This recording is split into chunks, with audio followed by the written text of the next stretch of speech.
করিস না, বান্টি রেগে যাবে। ও হ্যাঁ, আরে আমি বলছি না অনেক ভালো বলছো। জয় বাংলা। এই মুখটা ঢাকলো না। ও আর মুখ ঢাকতে হবে না।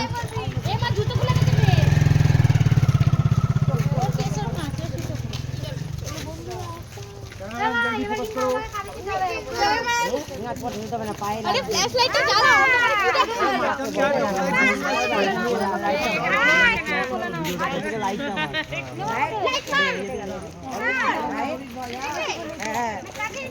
ওই যে নিচে পেরেক ছিল আর না দিয়ে না বাচ্চা বস্ত্র ধরতে লাগে নিচে ধরে নিচে পেরেক